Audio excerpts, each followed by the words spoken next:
আসসালামু আলাইকুম। এবিসি ক্লাসরুমের পক্ষ থেকে সবাইকে শুভেচ্ছা জানাচ্ছি। আজকে আমরা আলোচনা করব ভারত সম্পর্কে। ভারত হচ্ছে বাংলাদেশের প্রতিবেশী রাষ্ট্র এবং বাংলাদেশ বিশ্বের সবচেয়ে বড় গণতান্ত্রিক দেশ। তো ভারত সম্পর্কে আমাদের আলোচনার প্রথমেই থাকবে স্বাধীনতা। 1947 সালের 15 আগস্ট ভারত স্বাধীনতা লাভ করে। এরপর কিছু বিশেষত্ব সম্পর্কে আমরা একটু আলোচনা করি। প্রথমেই বিশ্বের সবচেয়ে জনবহুল দেশ বর্তমানে। এরপর হচ্ছে বিশ্বের সবচেয়ে বড় গণতান্ত্রিক দেশ, বিশ্বের সবচেয়ে বড় সংবিধানের দেশ এবং আয়তনে বিশ্বের সপ্তম বৃহত্তম দেশ। তাহলে ভারতের অনেকগুলো বৈশিষ্ট্য আছে। এরপর হচ্ছে আমরা কথা বলবো প্রজাতন্ত্র সম্পর্কে। 1955 সালের 26শে জানুয়ারি সংবিধান কার্যকরের মধ্য দিয়ে প্রজাতন্ত্র প্রতিষ্ঠিত হয়। এরপর রয়েছে প্রজাতন্ত্র দিবস কখন? 26শে জানুয়ারি। সীমান্ত সম্পর্কে একটু আলোচনা করি আমরা। 6টি দেশের সাথে ভারতের সীমান্ত রয়েছে: মিয়ানমার, পাকিস্তান, চীন, নেপাল, ভুটান এবং বাংলাদেশ। এই দেশগুলোর সাথে ভারতের সীমান্ত রয়েছে। এরপর আমরা কথা বলবো কোন দেশের সাথে সবচেয়ে বেশি সীমান্ত। বাংলাদেশের সাথে, যা বিশ্বের পঞ্চম বৃহত্তম সীমান্ত, 4156 কিলোমিটার। তারপর রয়েছে হচ্ছে চীন ভারত সীমান্ত কতটুকু? 3380 কিলোমিটার। তো এই দুইটা সীমান্ত খুবই গুরুত্বপূর্ণ। তারপর রয়েছে লাদাখ আকসাই চীন সীমান্ত রেখা, লাইন অফ অ্যাকচুয়াল কন্ট্রোল বলা হয়। এটা আপনারা একটু একটু নোট করে রাখবেন। লাদাখ আকসাই চীন সীমান্ত রেখা, লাইন অফ অ্যাকচুয়াল কন্ট্রোল নামে পরিচিত।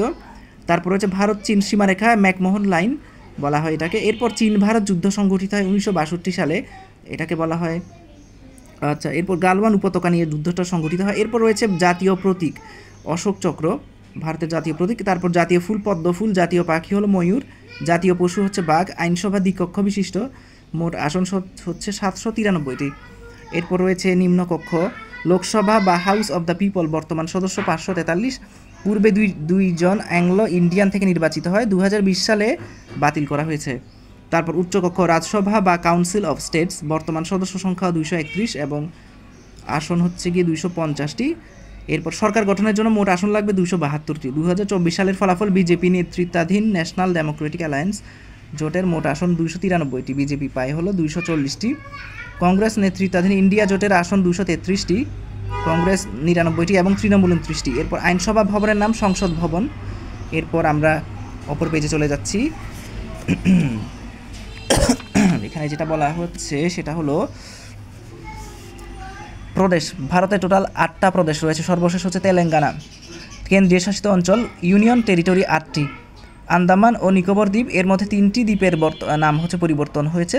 রস দ্বীপের পরিবর্তিত নাম হচ্ছে নেতাজি সুভাষচন্দ্র বসু দ্বীপ, নীল দ্বীপের পরিবর্তিত নাম শহীদ দ্বীপ, হ্যাভলক দ্বীপের পরিবর্তিত নাম হচ্ছে স্বরাজ দ্বীপ। তারপর হলো আরও কিছু দ্বীপ এখানে রয়েছে, যেমন চণ্ডীগড়, রাজধানী দিল্লি, পান্ডিচেরি, দাদরা ও নগর হাভেলি এবং দামান দিউ, লাক্ষাদ্বীপ, জম্মু কাশ্মীর এবং লাদাখ। এরপর আমরা একটু দেখি যে আন্দামান ও নিকোবর দ্বীপ সম্পর্কে, যেটা সমুদ্রে অবস্থিত। 1956 সাল থেকে আন্দামান ও নিকোবর দ্বীপপুঞ্জ স্বাধীন ভারতের কেন্দ্রশাসিত অঞ্চল। এই অঞ্চলের পূর্বে আন্দামান সাগর ও পশ্চিমে বঙ্গোপসাগর অবস্থিত। এরপর দুইটি দ্বীপকে একত্রে 10 ডিগ্রি চ্যানেল বলে। এরপর হচ্ছে ভারতের প্রেসিডেন্ট বর্তমানে হচ্ছে গিয়ে রাজেন্দ্র প্রসাদ, ভারতের হচ্ছে প্রথম রাষ্ট্রপতি ছিলেন তিনি। তারপর হচ্ছে ভিভি ভেঙ্কটগিরি, মুক্তিযুদ্ধকালে ভারতের রাষ্ট্রপতি ও বাংলাদেশের জাতীয় সংসদে বক্তব্য রাখা দ্বিতীয় বিদেশি রাষ্ট্রপ্রধান। প্রথম ছিলেন মার্শাল টিটো। এরপর এপিজে আব্দুল কালামের সম্পর্কে বলা যায়, প্রতিভা পাতিল ছিলেন প্রথম নারী রাষ্ট্রপতি। এরপর প্রণব মুখোপাধ্যায় প্রথম বাঙালি রাষ্ট্রপতি। এরপর বর্তমানে রয়েছেন দ্রৌপদী মুর্মু, বর্তমানে 15তম রাষ্ট্রপতি। এরপর ভারতের প্রধানমন্ত্রী সম্পর্কে আমরা একটু দেখি যে প্রথম প্রধানমন্ত্রী কে ছিলেন। তিনি ছিলেন জওহরলাল নেহরু। এরপর ছিলেন ইন্দিরা গান্ধী। এরপর এখানে কিছু বই দেখা যাচ্ছে, তার লেখা 3টি বই, এগুলো খুবই গুরুত্বপূর্ণ। তারপরে আমি পরের পেজে চলে যাই। এখানে যেটা বলা আছে সেটা হলো রাজীব গান্ধী 1984 থেকে 1989, শ্রীলঙ্কায় শান্তি প্রতিষ্ঠার জন্য ভারতীয় সৈন্য প্রেরণকারী প্রধানমন্ত্রী। নরেন্দ্র মোদী 2014 সাল থেকে টানা 3বার প্রধানমন্ত্রী নির্বাচিত হয়েছেন। তারপর প্রদেশ সম্পর্কে একটু কথা বলি। প্রদেশ স্বাধীনতাকালীন প্রদেশ ছিল 17টি। বর্তমানে আয়তনে বড় যে প্রদেশটা সেটা হচ্ছে রাজস্থান, আর জনসংখ্যায় সবচেয়ে বড় হচ্ছে উত্তরপ্রদেশ। স্বাধীন ভারত সিকিম ভারতের রাজ্য হয় 1975 সালে। সীমান্তে সবচেয়ে বড় প্রদেশ হচ্ছে পশ্চিমবঙ্গ, যেটা বাংলাদেশের সাথে সীমান্তে অবস্থিত। তারপর অন্ধ্রপ্রদেশ ভেঙে সর্বশেষ প্রদেশ হয় তেলেঙ্গানা। আয়তনে ছোট হচ্ছে গোয়া। জনবহুল শহর মুম্বাই, অজন্তা ও ইলোরা গুহাশিল্প অবস্থিত মহারাষ্ট্রে। এরপর 7 সিস্টার সম্পর্কে একটু কথা বলি। অরুণাচল, এটার রাজধানী হচ্ছে ইটানগর। 1962 সালে অরুণাচলকে নিয়ে ভারত চীন যুদ্ধ হয়েছিল।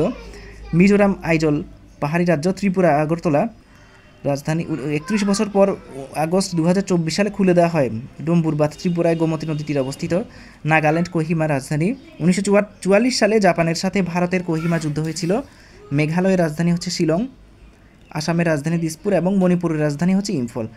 2023 সালে হিন্দু এবং খ্রিস্টান মধ্যে একটা সংঘর্ষ হয়েছিল এবং এখানে সংহতি মার্চ হয়। এরপর নাগরিকত্ব সংশোধন বিল পাশ হয়েছিল 31শে ডিসেম্বর। এটা হচ্ছে আপনার কিছু এরপর হচ্ছে পদক সম্পর্কে সর্বোচ্চ বেসামরিক পদক সম্পর্কে বলা আছে। পদক মর্যাদাক্রম 1 নম্বরে ভারতরত্ন, 2 নম্বরে হচ্ছে পদ্মবিভূষণ, 3 নম্বর পদ্মভূষণ এবং 4 নম্বর পদ্মশ্রী। আর সর্বোচ্চ শান্তিকালীন সামরিক সম্মাননা অশোক চক্র, সর্বোচ্চ সামরিক পুরস্কার পরমবীর চক্র। তো ভিডিওটা আর বড় করছি না, সামনে আরও কিছু ইনফরমেশন নিয়ে আপনাদের সামনে উপস্থিত হব। সে পর্যন্ত সবাই ভালো থাকবেন। আসসালামু আলাইকুম।